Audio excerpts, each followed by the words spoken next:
Hosea chapter 5 verse 1 says, "Hear these, O priests, take heed, O house of Israel.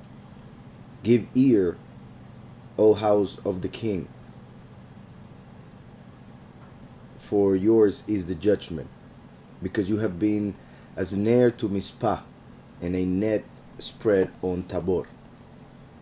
So here are two names of a couple places, which, as you guys know, when the Almighty uses a name in scriptures, one of the reasons, other than the geographical aspect of it, is the revelation that he's trying to give us through the meaning of the name. So in this case, Mizpah and Tabor, according to the concordance, Mizpah means watchtower or high place, and Tabor means mound.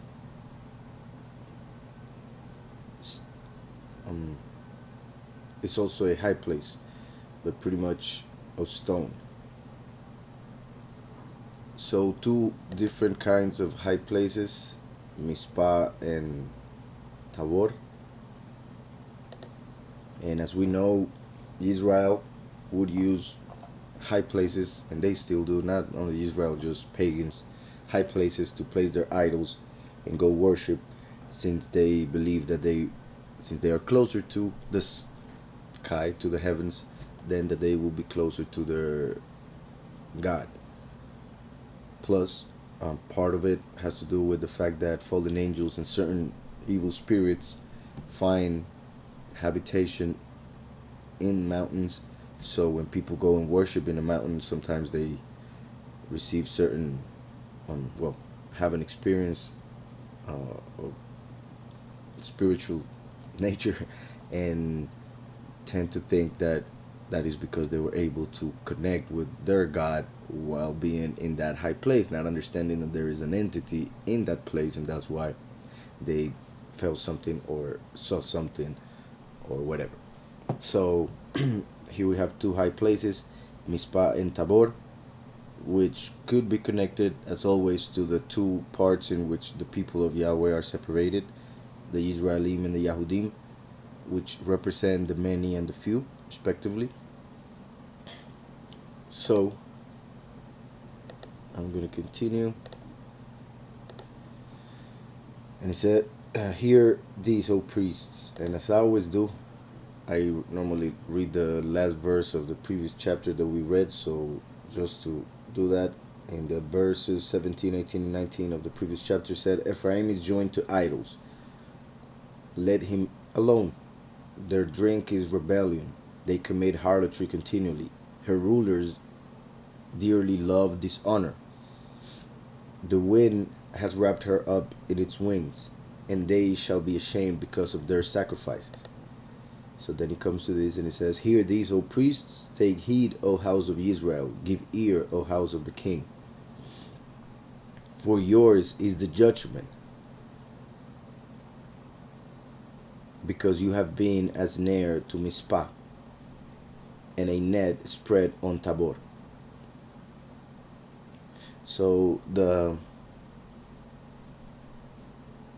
idols, the false Elohim to whom they prayed, became a snare, a trap, as it has nowadays with the apostasy, the false doctrine which Christians believe, Christians, Catholic, whatever.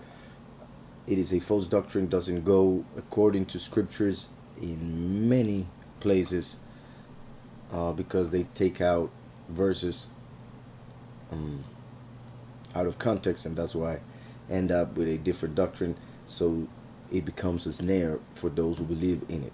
So interestingly enough, also the fact that it mentions Mizpah and Tabor, like I said, like the many and the few, Christianity is also separated mainly in two factions, which would be Catholics and Christians.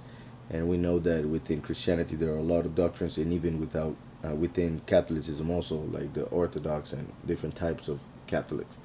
So just saying how both doctrines have become a trap, a snare, because you have been a snare to Mispah, which could be also read as you have been a snare to the watchtower, and a net spread on Tabor, which is a lofty place made of stone, pretty much a mound of stone. Because you have been a snare to Mispah and a net spread on Tabor.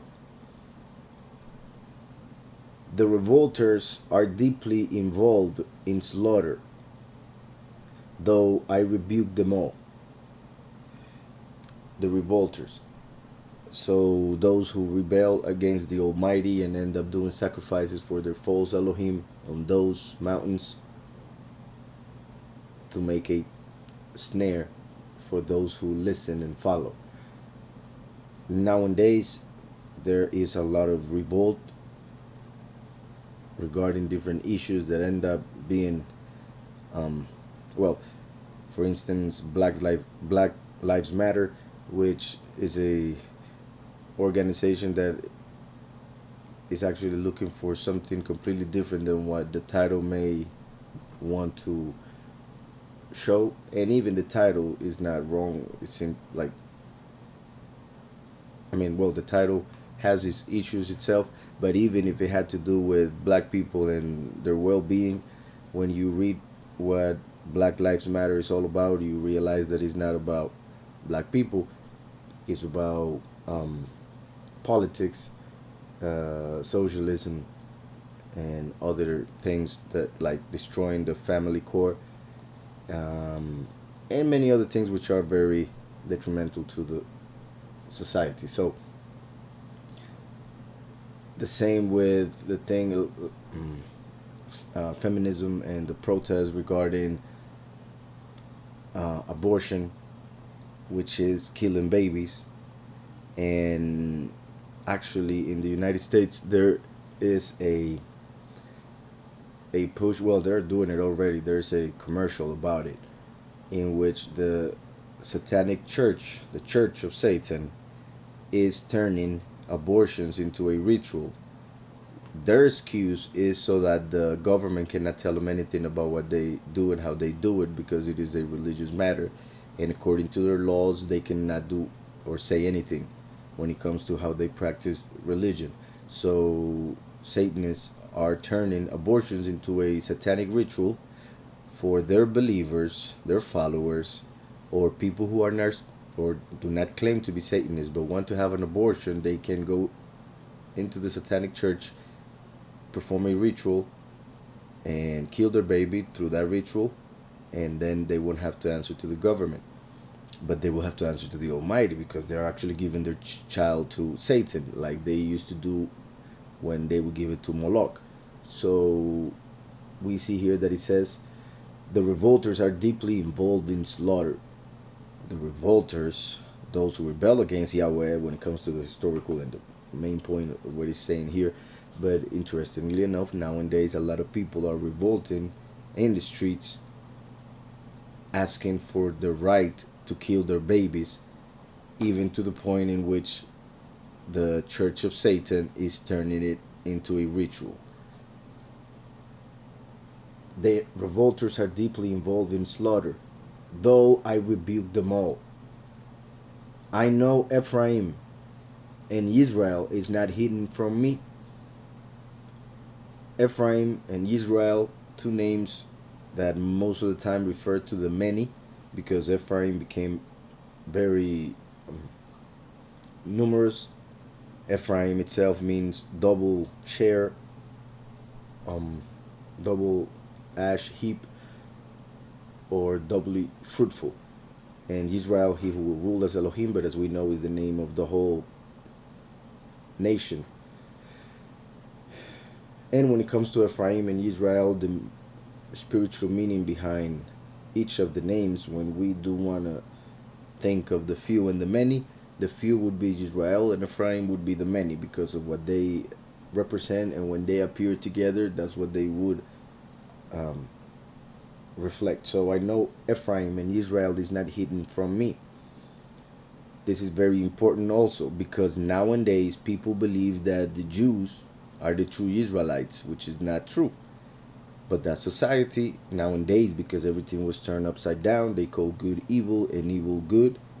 So just like Yaakov dressed as Esav to take the blessing that Yitzhak was going to give to his firstborn son, just like he bought also, Yaakov bought the first, being the right for the firstborn.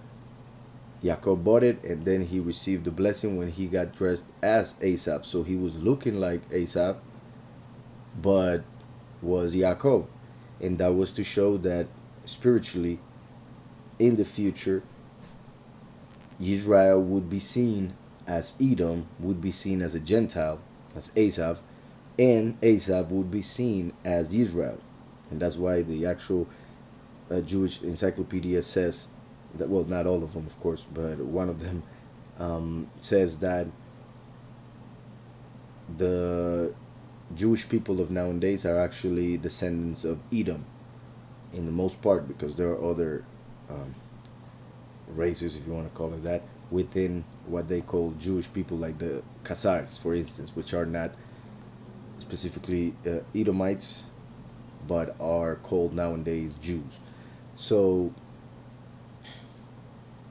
going back to this, it says, I know Ephraim and Israel is not hidden from me, because nowadays Israel is hidden from the people, from the world, because people do not know who the real Israel is. So since people don't know who the true Israel is, and they are thinking that Jewish people are Israel, Yahweh tells us Israel is not hidden from me. It may be hidden from society, it may be hidden from the world, from some academics or whatever, but is not hidden from Yahweh. So Yahweh knows who are his people, where are they, in every single detail, so that he can come and take them to himself. So I know Ephraim and Israel is not hidden from me. For now, O Ephraim, you commit harlotry. Israel is defiled. So Ephraim and Israel normally in scriptures is interchangeable, because Ephraim became so numerous that came to fill pretty much each of the tribes with some Ephraimites or people from Ephraim.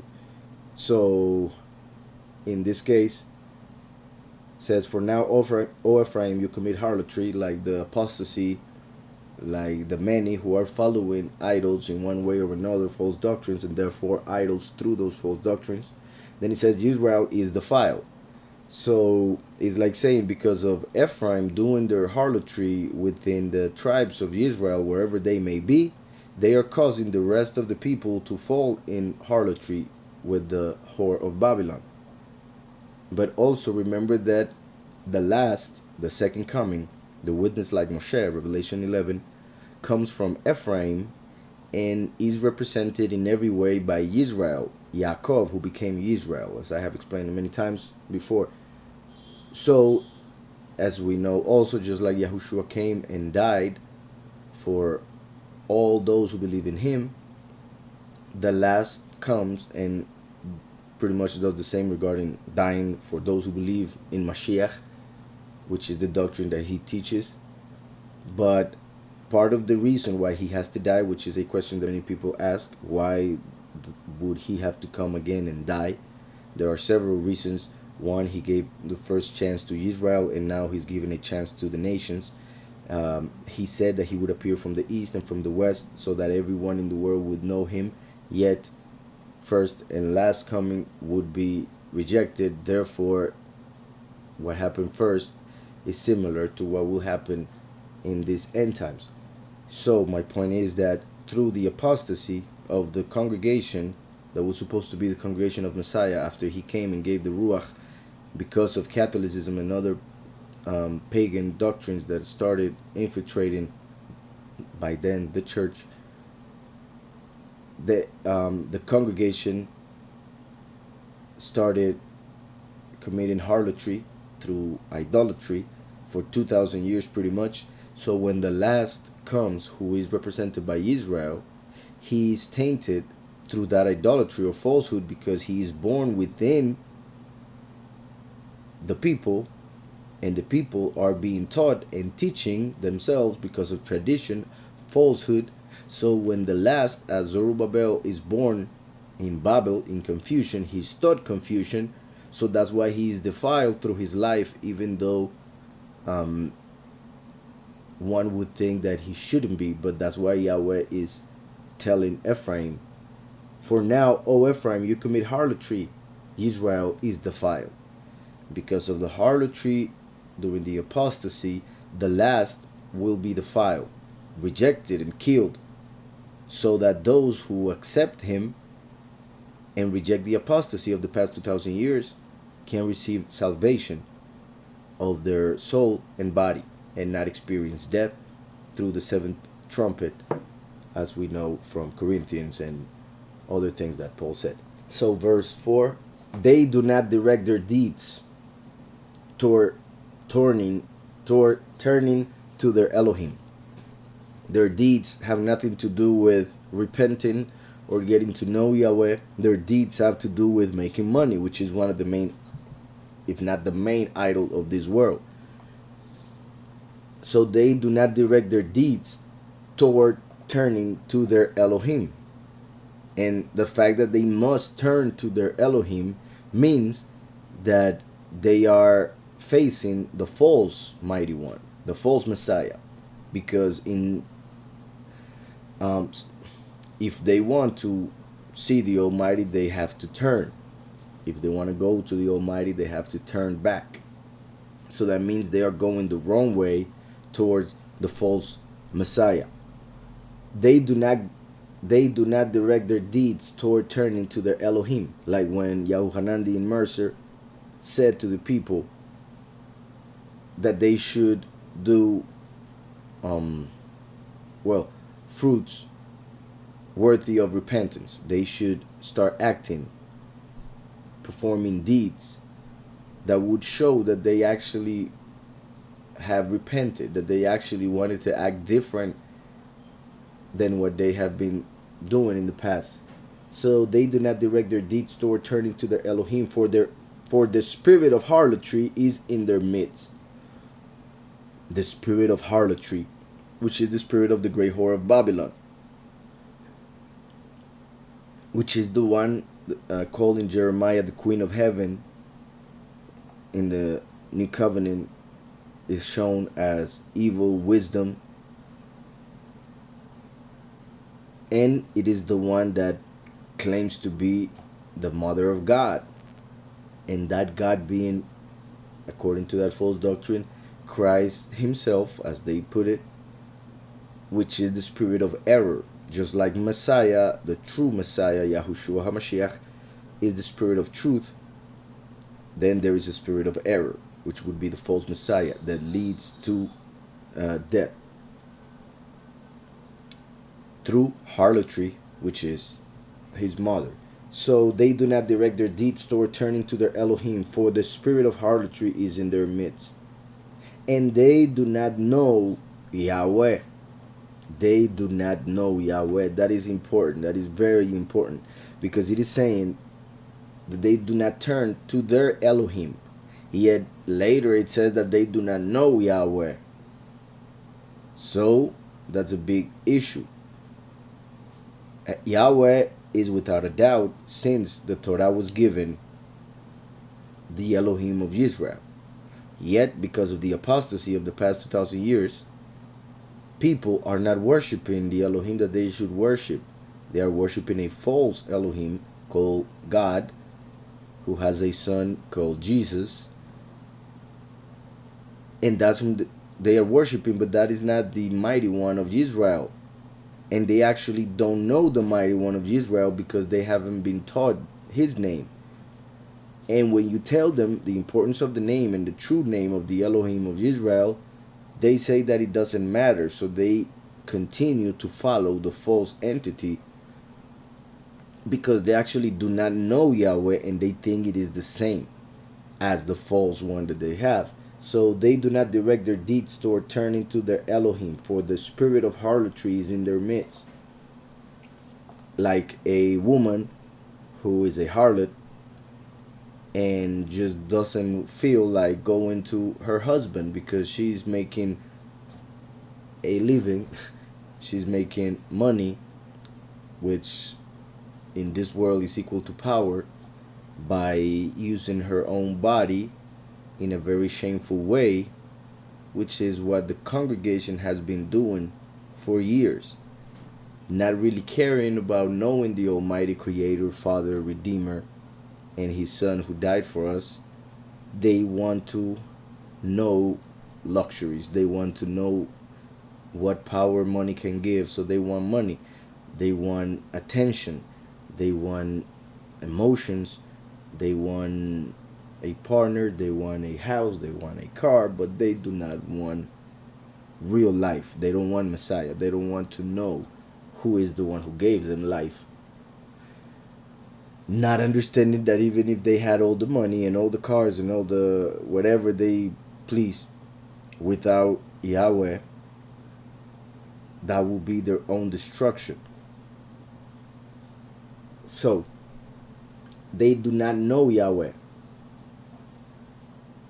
The pride of Israel testifies to his face.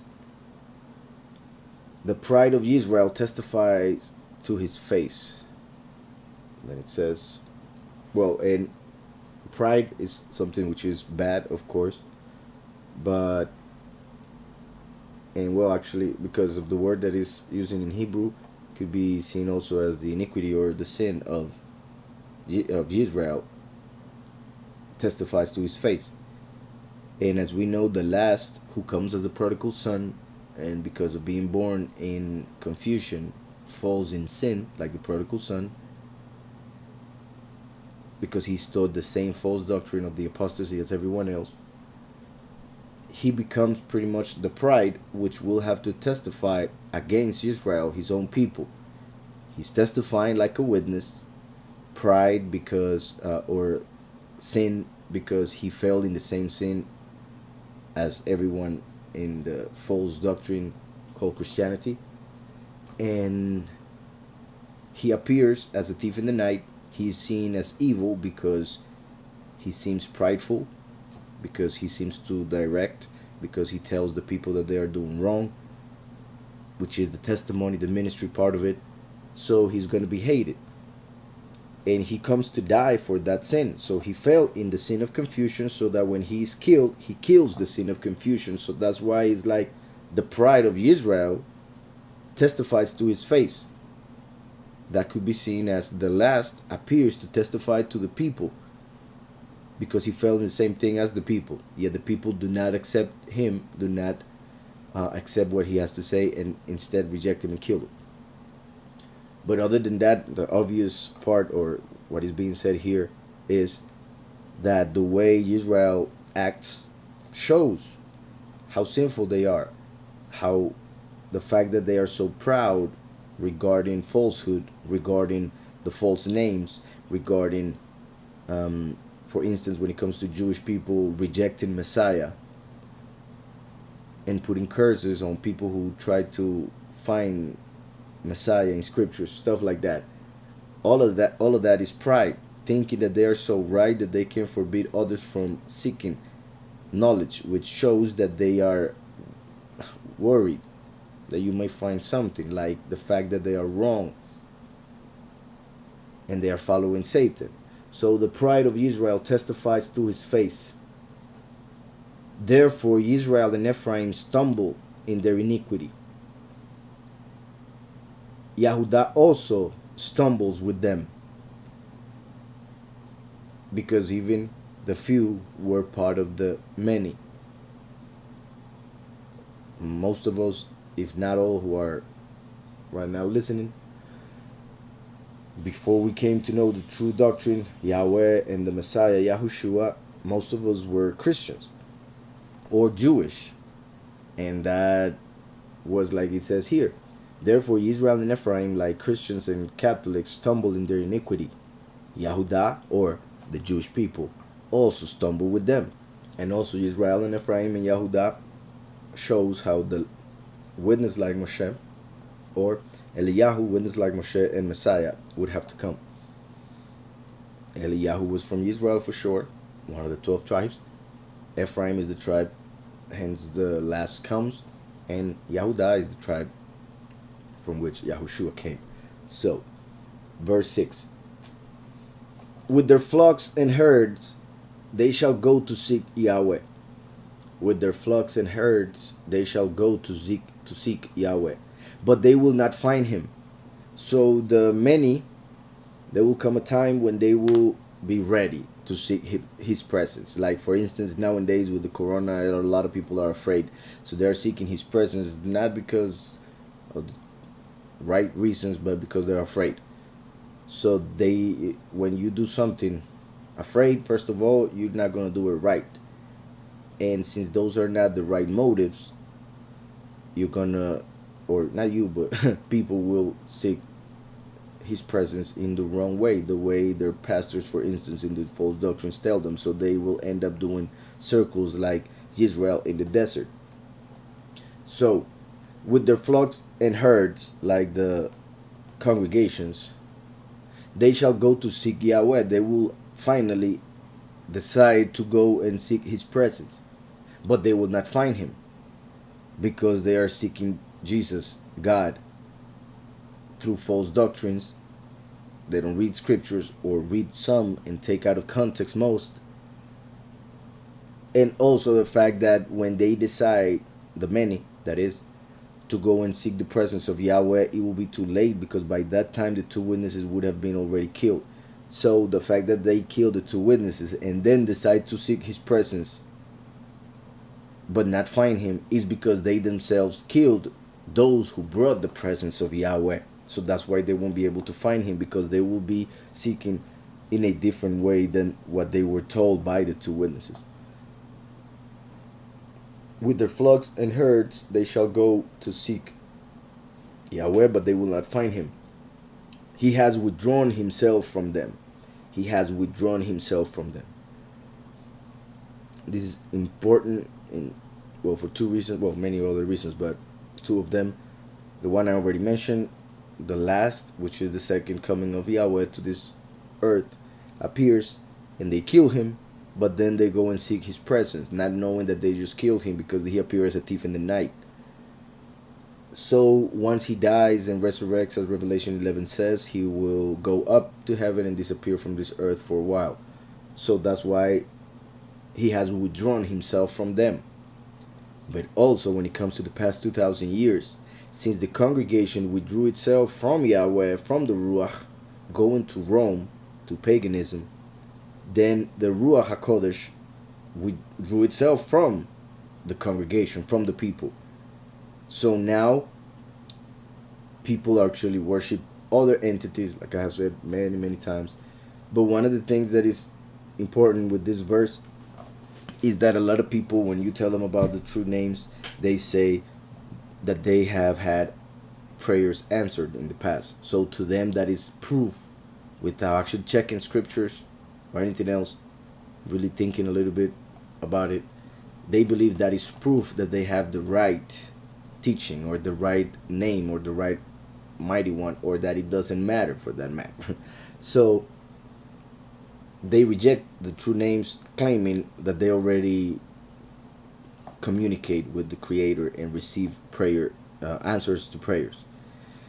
Which pretty much, if they were to think about it for a while, they would realize that that would be the same argument for all peoples in all religions, because every person in the world, well, not every person, some are atheists, and even that is like a religion, but most people in the world have a religion which they think it is the true religion because they were born in it, or in some cases somebody convinced them of another religion that happened to be closer to the truth according to their own beliefs, to than the one that they had before. So the fact that Christians have been worshiping a false entity with a false doctrine. But Yahweh is good, and as he told us through Yahushua, with just a little bit of faith, you can make a lot of changes in this reality. So people, when they have even a little bit of faith, they will receive an answer, because Yahweh is good and he made that law in this reality possible, that we may believe something and that will happen. He made it, so he makes it happen through the faith that you may have. The problem is that when people have that faith placed on an idol, and you come and try to tell them regarding Yahweh, they end up choosing the idol most of the time because they're blinded like the idol, and because they think that the idol is the one that has been answering their prayers. So there comes a time in which Yahweh will stop that, and he won't answer or help those who continue worshiping others after they already found out that those are not the true Elohim. Because it is written that if you know how to do good and you don't do it, that's a sin. So a lot of people right now, Yahweh is having mercy on them because they don't know better. So Yahweh is having mercy. It doesn't mean that they are not sinning or doing wrong. They are. But since they don't know better, Yahweh has mercy on them. But when the two witnesses appear and tell everyone the true doctrine, then they won't have an excuse. So Yahweh will withdraw from them, and then they will realize that they are alone and that what they believed was false. But it will be too late, because by then they would have killed the two witnesses, who have by that time 3 days later resurrect and go up to heaven. So with their flocks and herds they shall go to seek Yahweh, but they will not find him. He has withdrawn himself from them.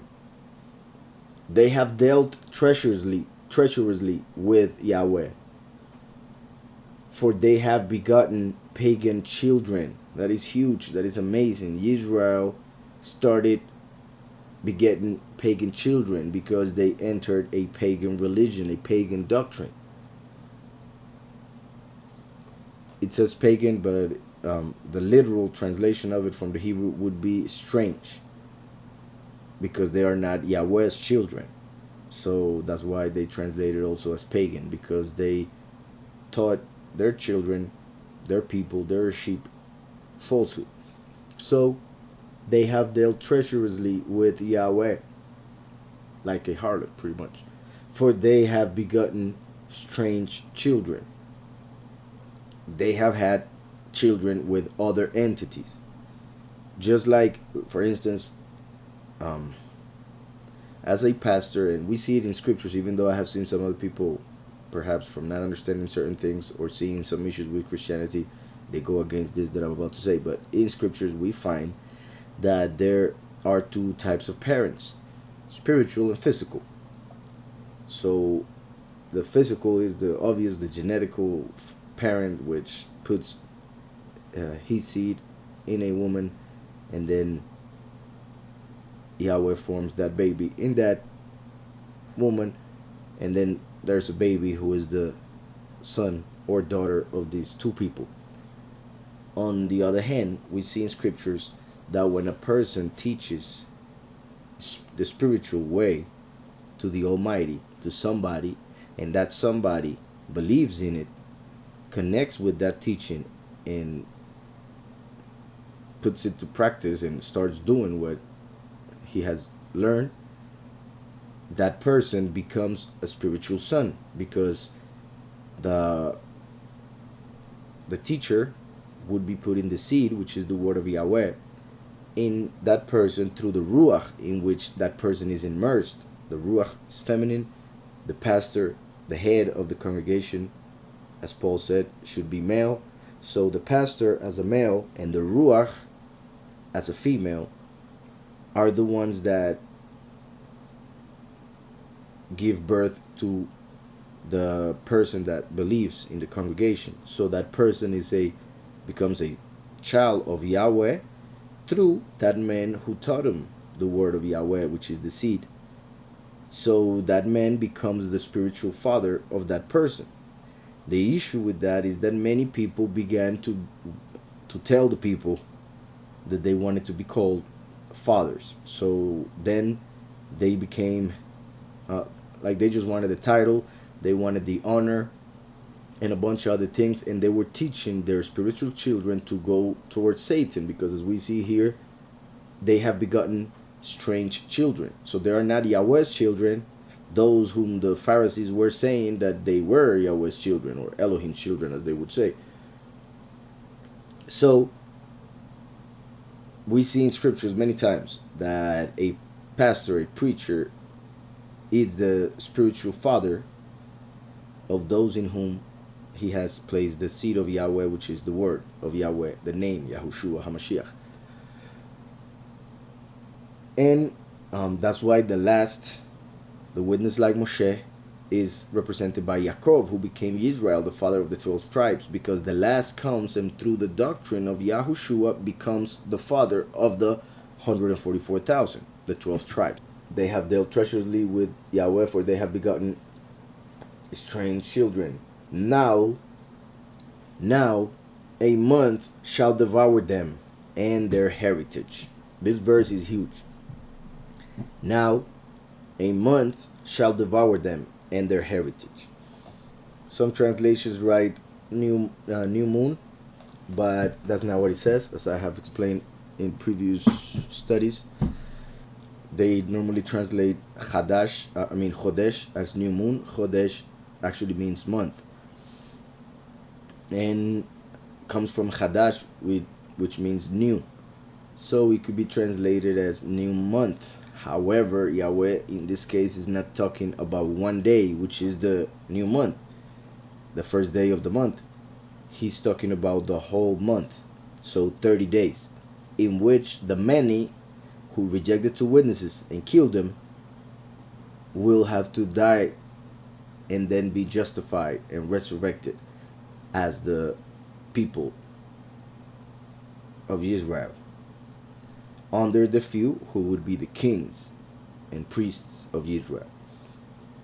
So 7, it says, because they have had strange children, it says they will be consumed in a chodesh, in a month, they and their portion. So that's what the verse says. And well, with all the things that I have been saying regarding this chapter, shows how the apostasy and those who are within it, they will hear the true doctrine through the 2 witnesses, reject it, kill them. They will die, resurrect, and go up to heaven, and then they will start seeking the presence of Yahweh, but it will be too late because they had just killed them by that time. So that's when they will have to die for 30 days. I'll explain it again with other points. In the book of Daniel, we see that there is a last week of Daniel. In Daniel 9, we see that there will be 70 weeks of years, 490 years, of which the first 69 weeks have already been fulfilled, 483 years since Mashiach died. So we have 7 years left. That would start once Yahweh is done gathering the Gentiles. So pretty much Melo HaGoim, Ephraim within the Gentiles. And then the 2 witnesses appear to tell the true doctrine and close with history, pretty much. And that is the time when the many will have to do with killing the 2 witnesses, which will be killed at the half of the last 7 years. So there are 7 years, the 2 witnesses appear and preach for 3.5 years, then they are killed in the half of the 7 years. In that moment, well, they are dead for 3.5 days, they resurrect, they go up. That's Revelation 12, when Michael takes Satan out of heaven. Satan comes down to heaven, to earth, claiming to be Christ. Most people will accept him, but some of the false doctrine, which I call the many, well, the scripture calls the many, they will realize their problem after killing the 2 witnesses. When the false Messiah appears, some in the false doctrine, who are the many, will realize that the 2 witnesses were right regarding the doctrine. So they will try to avoid getting the mark of the beast. Yet, since they did not believe in the two witnesses, they won't be harvested as the chosen few who won't have to experience death during the second Exodus. Instead, the many will have to die during the Great Tribulation for 30 days, as this verse says, because of their apostasy, because of the rejection of the two witnesses, for not knowing Yahweh when they decided to seek his presence. They will have to die, and in that way they will pay for a sin, because death is the wage of sin. So because of their rebellion, the apostasy of the past 2,000 years, which they did not want to reject once the two witnesses told them that it was wrong, they will have to give their own bodies, and then Yahweh will resurrect them to show them that he is the only Elohim. They will realize it, finally accept him, and worship him forever, because he is good and merciful, and he's justified them in judgment, even though they rejected salvation when the two witnesses offered it to them. So it says, they dealt treacherously with Yahweh, for they have begotten strange children. Now a month shall devour them and their heritage. So in a month they will be consumed. 30 days, which actually, interestingly enough, are the days in which we are right now. We are in the 8th month, which is called Mar Cheshvan, which is known as a month of bitterness, because it is the month in the whole year that has no feast within it, and nothing special as the other months that have either a feast or a fast or something to celebrate, commemorate. This month doesn't, and it has to do with the flood, and it has to do with the fact that during most of these days of this month, even though the month has 30 days, the 30 days that we are seeing here are most likely will start before the 8th month, because, as I was saying, 7 years they killed the two witnesses in the half, which is Yom Kippur. Yom Kippur, the 10th of the 7th month. After 5 days, it is Sukkot, which represents the second Exodus. So the two witnesses are killed on Yom Kippur. 3 days and a half later, they are resurrected. So day and a half later, Satan falls. That is Sukkot, when the chosen few should go to the mountains, as Yahushua said, to the wilderness, because he will claim to be the Messiah. A lot of people will accept him. The many will realize that they were wrong, and they either will reject the mark when they come to put it on them, or they will try to flee. Yet, since they are not of the chosen few, they will not be harvested. So they will have to either wait for a while or die during that time of 30 days, which all seems to point to it started in Sukkot, which is the 15th. So it will be 15 days and 15 days, pretty much. 15 days, the last 15 days of the 7th month and the first 15 days of the 8th month. So in 30 days, the many will die. The many are represented by the number 3, just like the few are represented by the number 1, like in Daniel, when there were 4, Daniel and his 3 friends. Daniel represents the few, and his friends represent the many. We already read Daniel, so you can go and check it out if you like, so that you see how that representation is shown throughout the whole book. So they will be devoured in a month, which starts on Sukkot, the 7th month. So one could say that they will be devoured in the 7th month. However, because of the connections that I said regarding this month, I believe this month in which we are, the 8th month of the year, is the representation of those 30 days in which the many will die.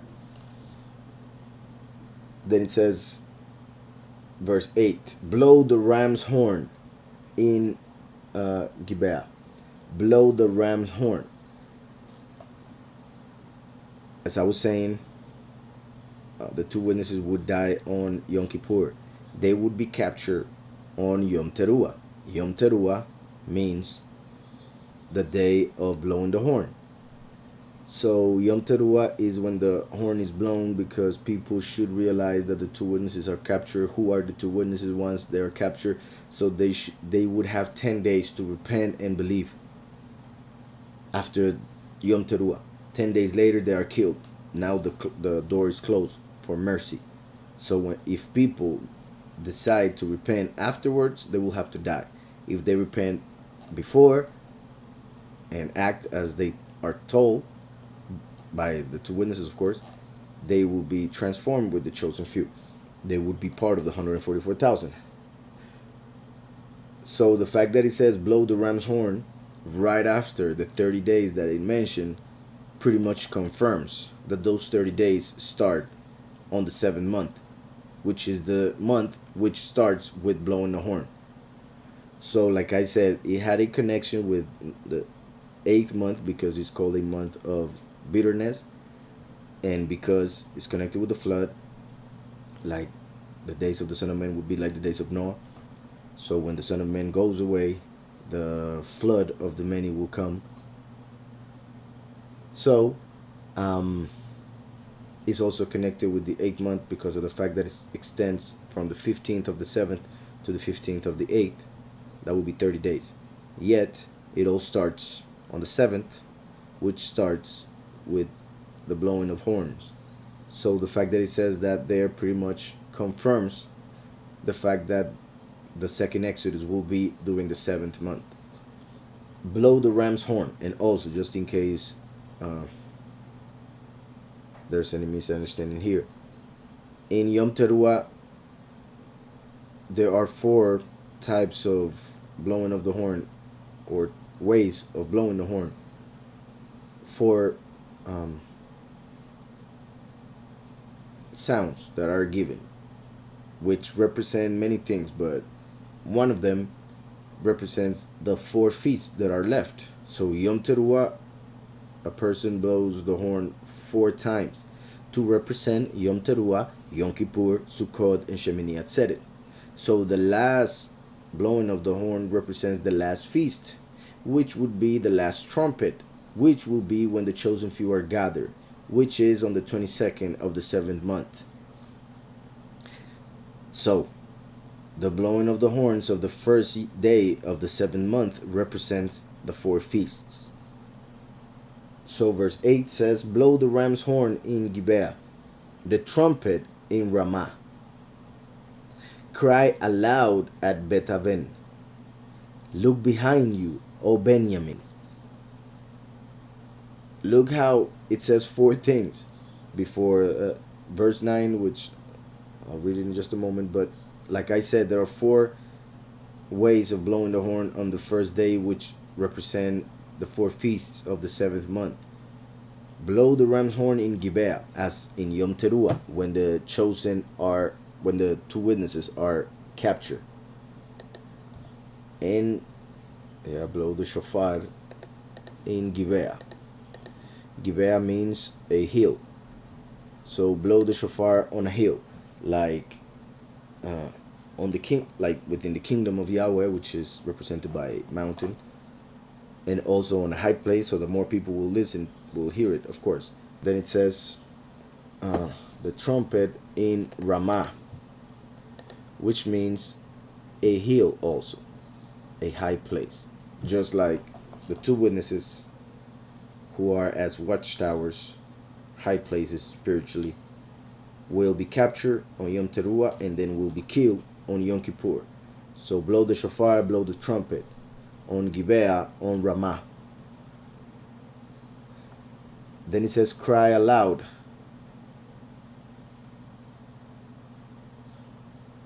Cried aloud in Bet Aven, which is the house of vanity. The house of vanity, which is a representation of the false congregation called the church, which is a house of vanity, not a house of Yahweh, not a house of Elohim, not Bethel, is Bet Aven. Is a house in which they teach vanity and people follow vanity, and that's why most or many, end up following Lucifer, who fell because of its vanity. And that will be connected with Sukkot. The third thing being said will be connected with Sukkot, which is the actual second Exodus, when people need to flee. But those people who actually flee are those who listen to Mashiach, so they are the chosen few. They wouldn't be the Bet Aven, they would be Betel, the actual house of Elohim. The congregation is the temple of Elohim. So this temple is not the temple of Elohim, and that's why they would cry aloud on Sukkot, because they will realize they made a mistake and follow vanity. Then it says, after thee, O Benjamin, Acharecha Benjamin, Benjamin, the son of the right hand, which connects with Yahushua because of the fact that he is at the right hand of the Father, but it connects with the last because of the fact that Benjamin was the last son of Jacob. So Benjamin connects with the first and the last for several reasons. Also, the last is held by his right hand, so it kind of connects with being the son of the right hand. And Achar, which is after or behind, it's also connected with the last, which is Acharon in Hebrew. And Achar obviously connects with the last feast, which is Shemini Atzeret. The last feast, Achar, the last son, Benjamin, which are the chosen few represented by Benjamin, who are gathered in Shemini Atzeret by the last, who is like the back of Yahweh, Achar, as we see in Exodus 33. Hope that's clear. I will look at the questions in just a little bit. So then it says, Ephraim shall be desolate in the day of rebuke. Look how it continues to confirm what we have been seeing in this chapter alone, but also in the whole ministry, how it connects and how it fits with everything that we always see over here. Ephraim shall be desolate, like through the abomination of desolation. Since the abomination of desolation, which is Satan in a human body, which is the abomination in the place where it should not be, in the temple, because the body is the temple of Yahweh. So Satan in a human body is the abomination in the temple, which will make desolation. So the abomination of desolation, once he appears on this earth, will start to kill and destroy, desolate the world and anybody who doesn't accept his new world order and his mark, the mark of the beast. So Ephraim, the many, look how it previously said Benjamin, but that has to do with those who are transformed. So then he goes from Benjamin to Ephraim once again, who are the ones in idolatry, like the many. So in this case, with the previous verse, in verse 9, Benjamin are the chosen few, the last, who are gathered, transformed, saved. Ephraim are the ones who, after the chosen few are gathered, like the wheat of Revelation 14, Ephraim will be the grapes who are gathered to be killed in the winepress of the wrath, as in Revelation 14. So Ephraim shall be desolate because of the abomination of desolation, which will appear as Christ to the people. In the day of rebuke. In the day of rebuke. The day of rebuke can be seen as the whole 1,000 years that will start, because it is the day of Yahweh, the actual Shabbat, the true Shabbat, the 1,000 years that will start on the 6th seal. So during that time is when Yahweh will start to punish the many after the 6th seal, pretty much during the trumpets, but mainly, like I already said, during those 30 days that start with the second Exodus, which are around the time of the 7th trumpet, because in the 7th trumpet the chosen few are gathered, and then the many are killed like the grapes. So Ephraim shall be desolate in the day of rebuke. Like, well, I repeat, like the day in which Yahweh will rebuke the whole world, 1,000 years, or the day of rebuke after killing the two witnesses, the day in which they are killed because of rejecting the people that Yahweh sent. Ephraim shall be desolate in the day of rebuke. Among the tribes of Israel, I make known what is sure. This is huge. Ephraim shall be desolate in the day of rebuke. Also, the day of rebuke is connected with the day of the Son of Man. Because when the Son of Man appears, well, there are several ways in which Yahushua speaks about it, but one of those is the day of the Son of Man will be like the light that appears from the east and goes all the way to the west, or is seen in the west. From the east to the west, that is the light of the sun, because the last comes as the Son of Righteousness, as Malachi 4:2 says. So the last comes as the light to show the way, and at the same time the bad of the other, which would be the wrong way, the falsehood, the apostasy. So Yahweh appears among the tribes of Israel, like he said to Moshe that he would send a prophet like him in the midst of Israel in Deuteronomy 18. So among the tribes of Israel, I make known what is sure. Yahweh himself would appear among the tribes of Israel to let everyone know what the true doctrine is, what is sure. Among the tribes of Israel, I make known what is sure. Verse 9.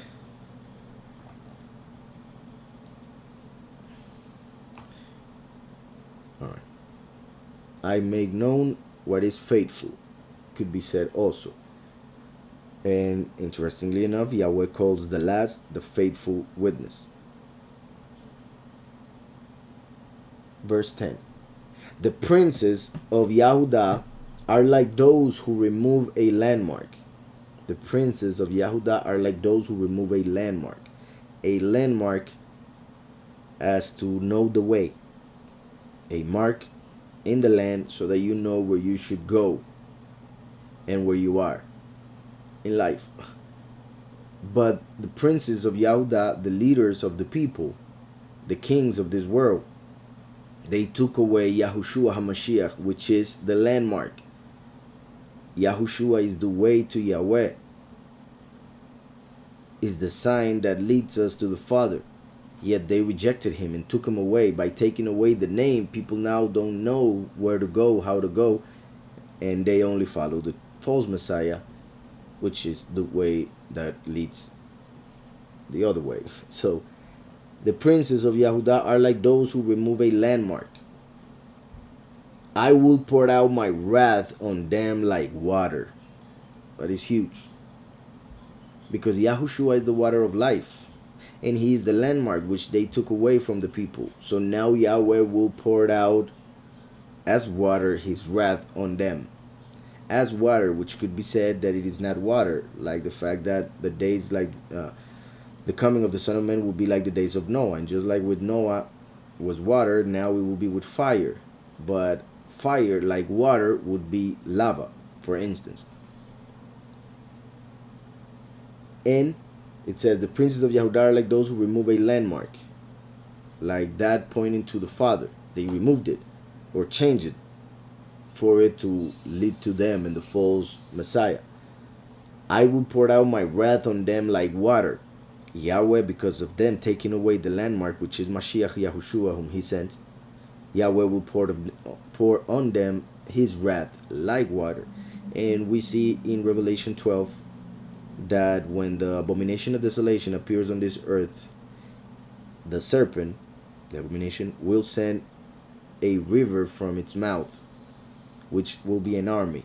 But the way it explained in Revelation 12 is like a river that comes out of the mouth of the serpent to try and destroy the chosen few. But Yahweh will take the chosen few by giving them eagle's wings, so they will be taken to the prepared place, and then the earth will open its mouth and swallow the river that came out of the mouth of the beast or the serpent. That represents that the many will have to swallow that water, meaning they will have to die in that time through that army that came out of the serpent. I say all of that because he says here, I will pour out my wrath on them like water. And we see in Revelation 12 that the beast throws water out of its mouth, which is the army that will kill the many. Hope that's clear. And the fact that he says, I will pour out my wrath, is Yahweh pouring his wrath through the army of the beast. So Yahweh is the one that allows the beast to destroy. But Yahweh will only allow the beast to destroy those who need to be destroyed, or must be destroyed, deserve to be destroyed. Verse 11.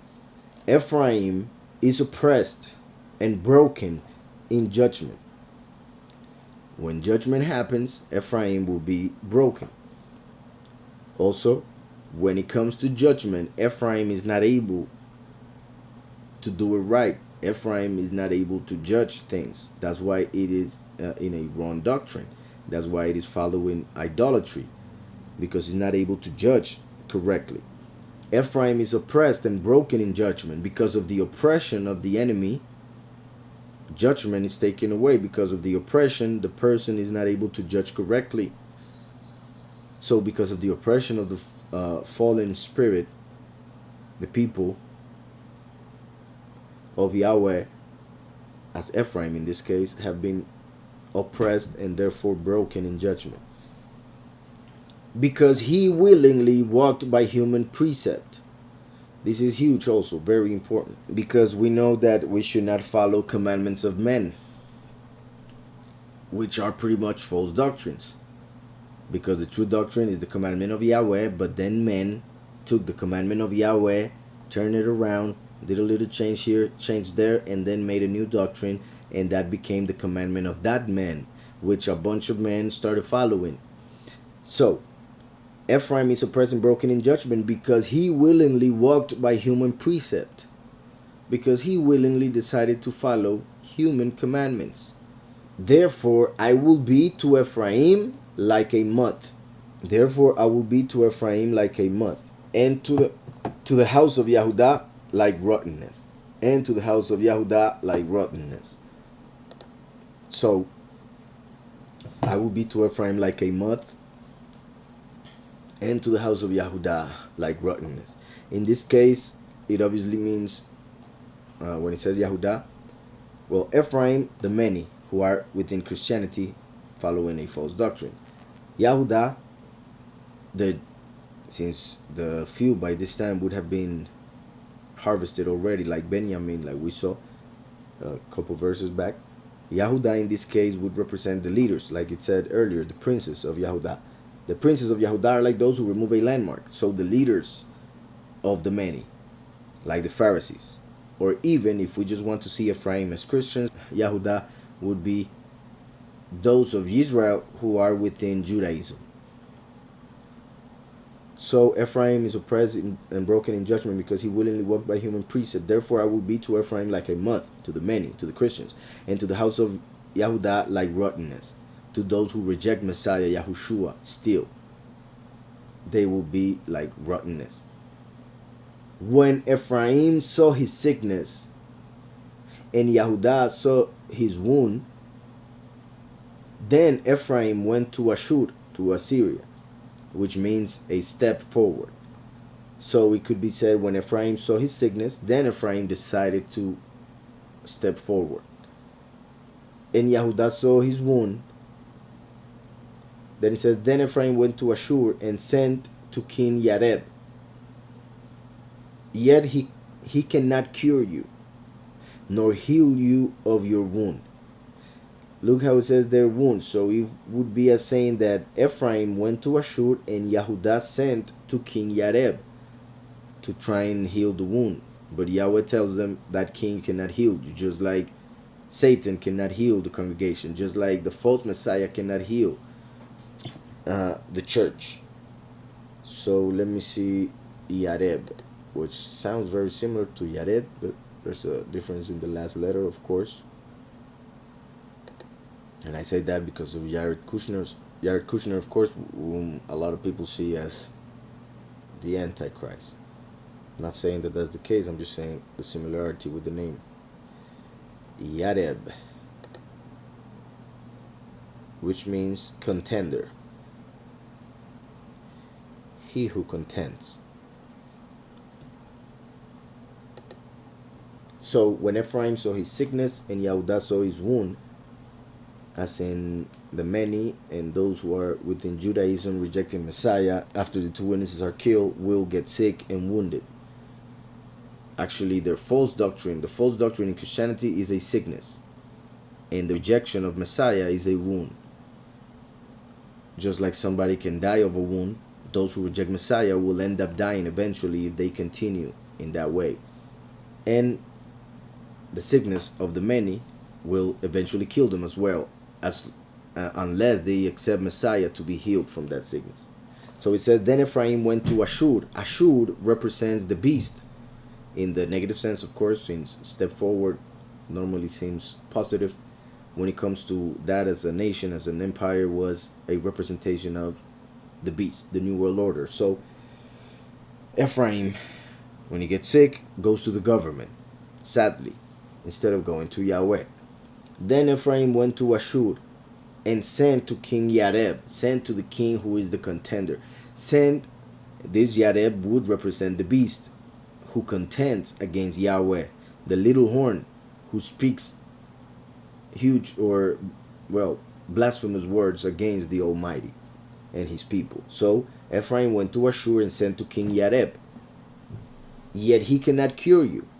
The leader of this world cannot cure the world nor the people, nor heal you of your wound. The beast will not be able to cure the many nor heal the Jewish people. Doesn't matter if he's able to build a temple in Israel. That will not cure the Jewish people.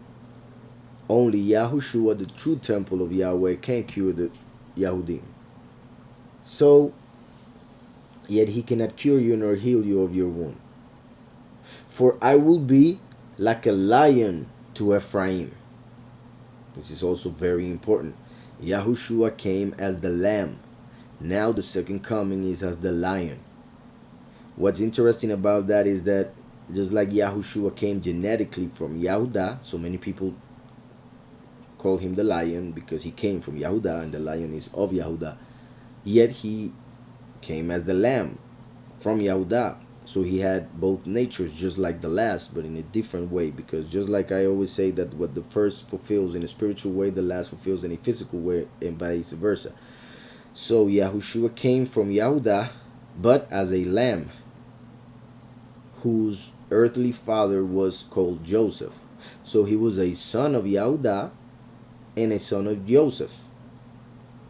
The last comes from Joseph genetically, but through Yahushua, through his belief in Yahushua, he becomes a Yahudi. So he comes as a bull, as an ox, through Ephraim, to die as the ox of Yom Kippur. But by accepting Mashiach, he becomes the lion of Yahudah, the king, who will tell Israel what they are doing wrong. But since he comes as a king, as a lion, he will roar to the people, and the people, some will take it the wrong way, will be afraid or thinking that he is evil. Because remember that also it is written that Satan is like a lion, roaring, seeking who he may devour. So when the last comes as a lion, many of the people in Israel who are following the false doctrine will see him and say, that's Satan. Just like when they saw Yahushua and they said that that was being done through the power of Beelzebub, the Lord of Flies. So the same thing will happen with the last. Because of him being a lion, they will call him Satan. Because of him roaring to the people, many people will be afraid and claim he's evil, angry, proud, this and that. Like the pride that we just saw that testifies against Israel's face. For I will be like a lion to Ephraim. That's also important, because he says to Ephraim, not to the other tribes. But Ephraim represents the lost tribes, the many. So to the many, to those who are in the apostasy, the last will be like a lion in the roaring aspect. For I will be like a lion to Ephraim, and like a young lion to the house of Yahudah. Like a young lion. Yahushua being the old lion, as we see in Revelation 49, Genesis 49, when Jacob gives the blessing to Yahudah, it speaks of an old and a young lion. I will be like a lion to Ephraim and like a young lion to the house of Yahudah. Because Ephraim is younger. So to Ephraim, a lion. But to Yahudah, who is older, a young lion. Hope that's clear. Ephraim represents the time from Yahushua to our time. Yahudah represents the time from Moshe to our time. So the last to Ephraim would be same age, but to Yahudah would be younger. For I will be like a lion to Ephraim and like a young lion to the house of Yahudah. I, even I twice, because he is first and last. I, even I, will tear them and go away. So we'll destroy them through the doctrine, and then we'll go away when they killed him. Well, they kill him, and then he resurrects and goes away. I, even I, will tear them and go away. I will take them away, and no one shall rescue. I will take them away, the evil ones, and no one will be able to rescue them. And also, I will take them away, the many. I will take them away, and no one shall rescue. Because they're taken, the taking away of the many would be through death. I will return again to my place. I will return again to my place. So that means that he was in this earth, and then he returned to the heavens. So that means that the last comes. He tells everybody what they need to hear like a lion, and then they kill him for his roaring. So he goes up to his place. I will return again to my place, till they acknowledged their offense. So Yahweh goes away, and then the many will have to acknowledge that they were wrong. They will have to acknowledge that they killed the last, that they killed the two witnesses. They will have to acknowledge, and their acknowledging will become their repentance, and therefore they will be justified when they are killed during those 30 days. And there are other peoples within the nations who will be waiting for 1,335 days, like Daniel 12 says, and those will realize it during that time, and then they will give honor to the true mighty one. I will return again to my place till they acknowledge their offense. They, Ephraim and Yahudah. Till they, the Christians and the Jewish people, acknowledge their offense. That acknowledgement could also be translated as till they become guilty of their offense, meaning until they are killed because of their apostasy, till they bear punishment for their offense. Then they will seek my face. Once they go through the punishment, they will seek his face. Once they see the great tribulation, they will seek his face. Then they will seek my face. In their affliction, they will earnestly seek me. First and last, my face, seek me. They will seek my face, they will seek me. First and last, I repeat. Then they will seek my face. In their affliction, they will earnestly seek me. So finally, they will do it earnestly. Because nowadays, they follow money earnestly. Romans earnestly. Entertainment earnestly. But not Yahweh. So in that time, all those previous things I mentioned are going to be worthless, pointless, and therefore they will realize that the only thing worth seeking is his presence. In their affliction, they will earnestly seek me. That is the last verse of this chapter. So, first question says here, you think Yahweh would give us a sign or confirmation to know that our spouse or relatives will receive our message in the future? I don't know how to put it, but I don't think it's necessary. I think that would diminish the idea of faith, because faith is knowing without needing a confirmation. And there are some times in which you ask for a confirmation to that which you want or believe or asking for, and you receive it because you're asking for it.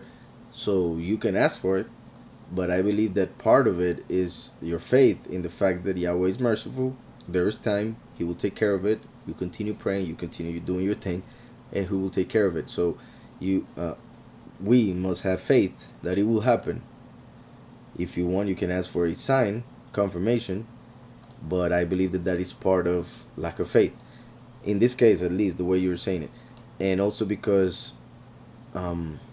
remember that Yahweh, like for instance, when we read the part of Abraham's life, or well, everything that is in Genesis regarding Abraham's life, we saw how Yahweh doesn't say everything that is going to happen to the person in one, like at once. He takes his time and he says a little bit here and then a little bit there, and he gives a clue and then a clue, until everything is shown to the person at the end of his life.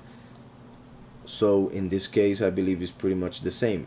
Yahweh is testing us, testing our faith regarding His mercy for our loved ones, and as long as we do our part, He will take care of His part as to bring revelation or understanding to the person that we love. Obviously, we know that those people also have free will, and Yahweh respects that, so that is the only issue, if one could say that.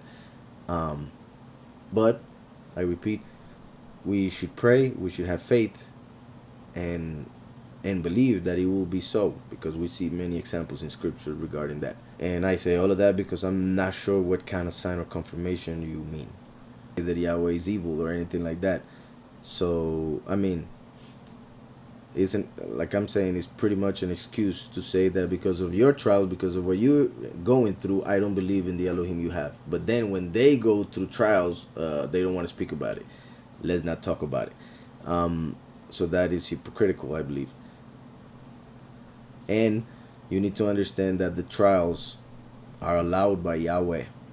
And if those trials were doing something bad in the faith of somebody else, Yahweh knows. And that would mean that either Yahweh is making a mistake putting you through a trial, which obviously He doesn't make mistakes. Therefore, that would actually mean that the mistake is in the conclusion that that person is making. That because of you going through a trial means that you are believing in something that is wrong. That makes no sense. I mean, look at the whole scriptures. All of it. Yahushua himself never sinned and went through the worst trials. So does that mean that he didn't have the true Elohim? That is just an argument which is very weak in order not to believe, but it's just an excuse. When a person doesn't have a true argument from scriptures, they take something from their experience, their life, their opinion, their emotions. And that is very important to understand. When people cannot defend what they believe, they will try to offend, they will try to use their opinion to go against what Yahweh said. So sometimes I think that our trials and difficulties create a barrier for them to believe. Or what if we ask Yahweh for a miracle to prosper us materially in order for them to believe? Is that tempting? Yeah. That is I mean, the way you are saying it is wrong, because that is pretty much like Christianity. That sounds a lot like Christianity, what you just said, and it's very wrong. It's pretty much worshiping money, even though that is not what you, I know that is not what you mean, but is what it would end up being. And that it would be kind of like saying, could you give me what she is asking for so that she believes in what I'm saying to her? But that's not how it works.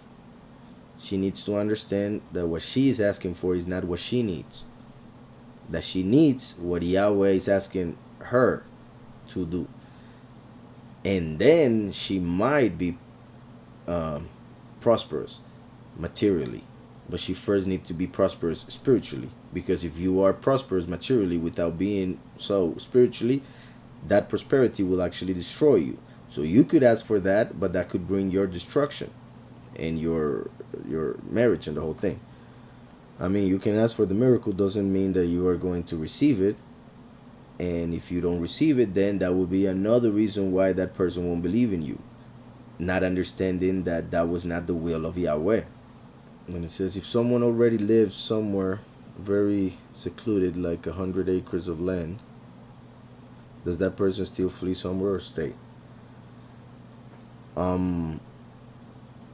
Well, if that person, those 100 acres of land are registered, and that person is registered as the owner, then yeah, he or she should leave, because they will go and look for the people wherever they may be, wherever they use their phone last, wherever they log into the internet, to the email, they will go and look for them there.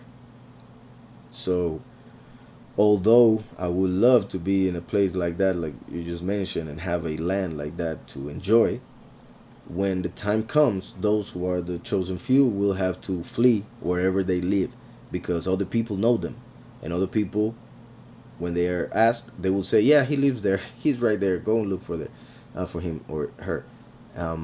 You know how people are, and the more this thing goes on with the new world order, just like nowadays, for instance, with the corona, people are so afraid that they will put people under the bus, because they think that somebody not wearing a mask could be their own demise. So they see people without masks like evil. We cannot imagine what will happen by that time when they will see people without the mark, without the chip. So yeah, depends a little bit, but like for instance, if you are in that land and you are away from all communication with the world, and you stay there and nobody knows you're there, then yeah, most likely you could remain. But I doubt that somebody could remain in one place for many years without others knowing where that person is. Then it says, if Yahweh uses the beast to punish, and he says it's him who sends his wrath like water, in the same manner it is himself with the last generation as the Aharon to bring justice. Okay, let me see. I think I understood, but for instance, to maybe understand it better, remember what we just read on Isaiah 45, that Yahweh says, I am the one who forms the light and creates darkness. So Yahweh creates darkness. Doesn't mean that he is darkness, and doesn't mean that darkness has a power of itself. But darkness was created by the Almighty. So in the same way, Yahweh will pour out his wrath by using the darkness that he created, which is the enemy. So that's why the enemy is the one that executes the wrath when it comes to the wicked ones of the world, but it is Yahweh who allows that punishment. Therefore, the punishment does come from Yahweh. So I read it again. If Yahweh uses the beast to punish, and he says it's him who sends his wrath like water, in the same manner it is himself with the last generation as the last, Aharon, to bring justice and teaching. Yeah, exactly. Yeah, he sends both pretty much, but obviously, like I explained, he forms light, he creates darkness, so he does both. But light is that which is eternal, that which comes from him, and darkness is something which is created, which will be destroyed. Then it says, but won't every place that we flee to will most likely be registered under someone? No, not really. That's why it says wilderness. Wilderness means a place that is not owned by anybody. So you go to somewhere where, and also it doesn't matter if it's registered to somebody in let's say 100 acres, and if they happen to be owned by somebody and you enter their land at that time, they won't be looking for you there. They may be looking for him there, but not for you. And if it's 100 acres, they may not found you. But I mean, we're being very specific. And my point is that if you own the land, they will go look for you there. If somebody owns the land, they will look for somebody else there. If that somebody else gets the mark of the beast, they won't be looking for anybody to kill there, because that person is part of the whole thing. Also, um, the land doesn't have GPS, even though in when it comes to GPS, all lands are supposedly registered in supposedly satellite and all of that. um, Yahweh will gather those who flee to the mountains, to the wilderness, in a matter of days. So it's not like they will have to live for years in those mountains and then they might be found. It's a matter of days. So they won't be found in a matter of days. They may be found if they continue that life for years, yeah. But in a matter of days, they will be gathered in the harvest. So they won't be there to be captured. How many seals have already been opened so far? None. Like I said, the second seal is the Third World War, and that hasn't started, and it should start around this time of the year. So unless it starts around in a matter of a month and a half, then we will have to wait till next year. Because, like, also I want to make this clear. A lot of people think, and although there are ways to interpret scriptures like that, a lot of people think that the seals and the trumpets and the last plagues are a matter of hundreds of years. But that's not the case. All of it will happen in 7 years. So, once the first seal starts, there are 7 years till the end. And once the first seal starts, there are only 3.5 years for the few. So, once the seal starts, the first seal, there are 7 years. That first seal, all seems to point to it not being open yet. So we have to wait till next year. Around April is the time when the first seal would open, possibly. Not saying that it will, but it's the time around the time of the year in which it will open eventually. So next year is because of many things that are happening. Could be, but we'll have to see. Can we only? Yeah, you can move the mouth only. I mean, the idea. Like, well, my point is sometimes you can notice. Like, sometimes you can notice if a person is actually speaking or not, or just moving the mouth. I have done it sometimes in my videos and it doesn't work, so I had to delete it. So, it might work if you're a good actor. It might work. Like, try to show like if you were speaking the words. But yeah, you can just mouth it. And I didn't get that. Now is the corona. What's next? Well, yeah, I'm not sure I understood, but that is pretty much like preparing the whole world for the economy, the new world order. Also had a lot to do with the elections in the United States.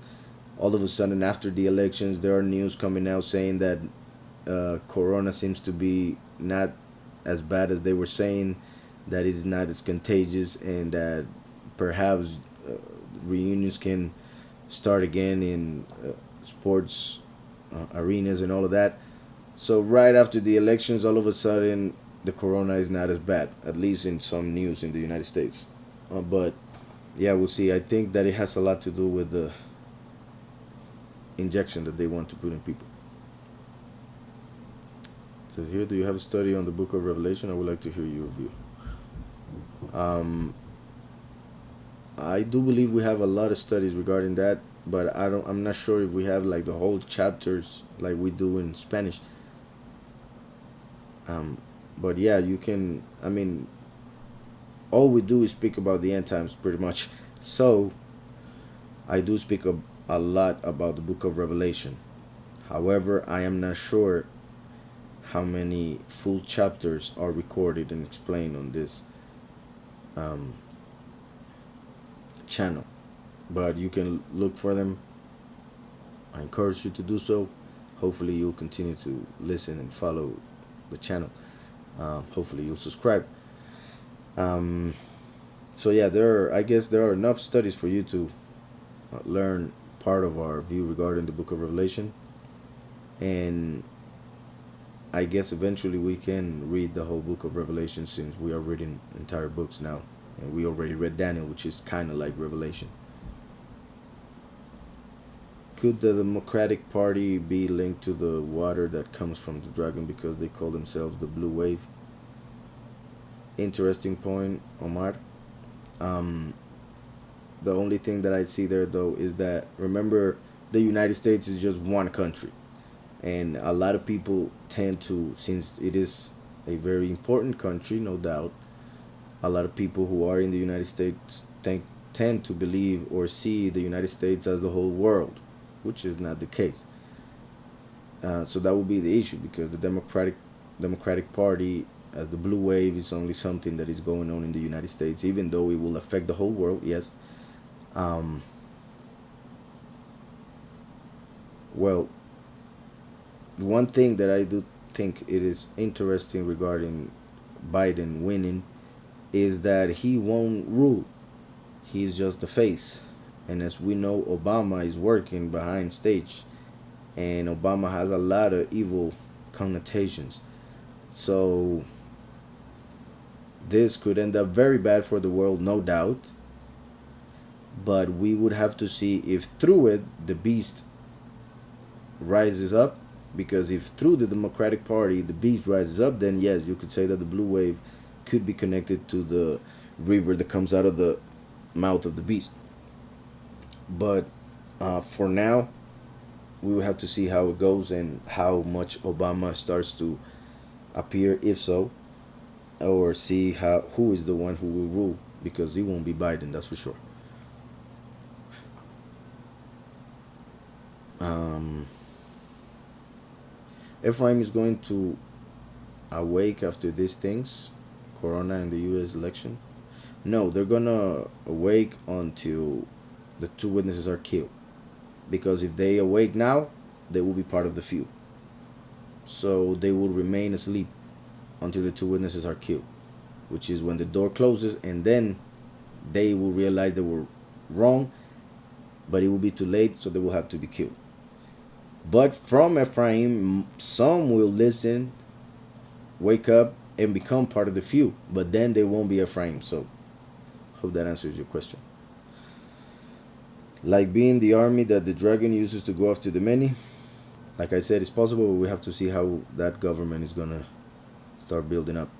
But yeah, it's a good connection. I mean, interesting. Had not seen the blue wave idea. Like, which Torah version would you recommend? I have the Spanish version already, but I want to start teaching my son any recommendations. But you mean in English or Spanish? Because you say you have the Spanish version, so I'm guessing you want the English version. I think there are better translations in English than there are in Spanish, so it will be easier for you to find an English translation. I don't know if you mean a physical one. There are some. There's one who is called like Aleph Taf, which I think is interesting. I would like to. I mean, I haven't been able to see the whole thing, so I'm not sure how good it is. But the parts I've seen, I've liked. And I have some in PDF. So if you want to write to my email, info at, well, I'm not sure the email with the English one is working already, but I think you know my Spanish email, which is info at elcaminodeYahweh.com. So you can write there, and I'll send you some of my the translations I have in PDF. Basically, one from Ephraim who believes in Yahushua becomes a Yahudi. Israel said that if Biden becomes president, they will most likely go to war with Iran, because Biden has talked about wanting to bring back the nuclear deal. Yeah, but that will be until next year, because he will become president next year, and it will take a while, because Biden wants to destroy or get rid of most of the things that Trump did, so that will take a while, and that you're mentioning is part of it. So that will mean war, like later, not this year. It will be a little bit later, next year. So that goes along with what I've been saying regarding the seals perhaps opening next year. Trump has been very good when it comes to the Israel of the world, state of Israel, and Biden is pretty much against a lot of the things that he has done. Obama is Muslim, so that would most likely happen. Not necessarily the war, but yeah, the other part, yes. it's possible that not necessarily doing everything, but he's indeed having to do with Israel part, at least he's the one in charge all of that. And that is a great part of Trump's administration, the things that he has done for Israel, and Kushner is the one in charge of it. And those are the things that are mostly connected to scriptures, and that's why a lot of people see him as the one doing everything.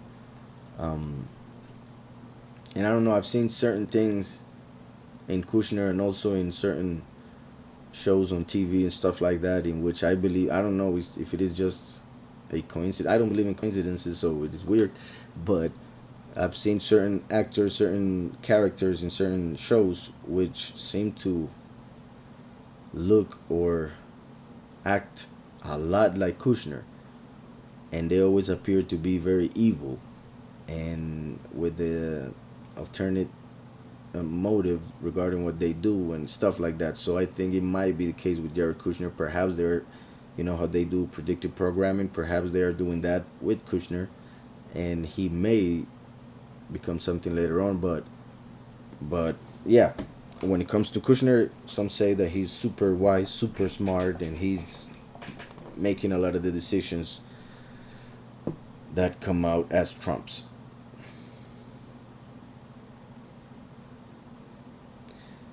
U.S. government always supports Zionism. Yeah, you could say that, but not all the way, because there's always certain people who are against. Um, like, well, for instance, my point is that even though they have been supporting it, one could say that perhaps they haven't done it in a very open way to avoid the war with the Islam.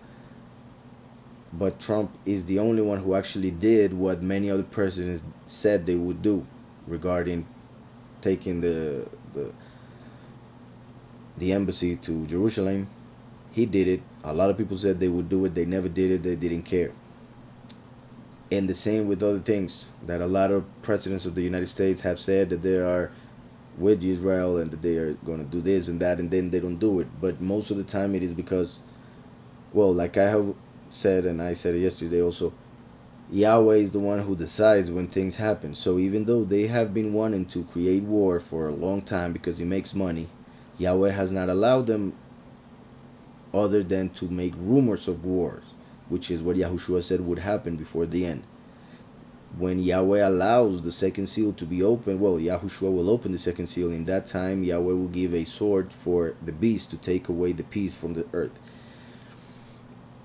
So one could say that, yeah, they have been supporting it, but they haven't been able to do anything until the time when Yahweh decided to do something in Israel, for instance.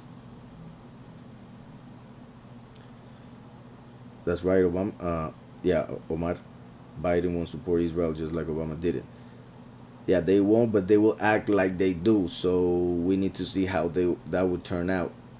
You know how they are hypocritical. So Obama always acted like if he was for them, yet everything that he did was against Israel. Have you heard about Google versus Parsa cybernetic artificial intelligence interference with humanity? No, not like that. No, haven't heard that. I mean, I have read about Google's artificial intelligence, and I've heard about the issues with with artificial intelligence. But that specifically, as you write it there, no, haven't.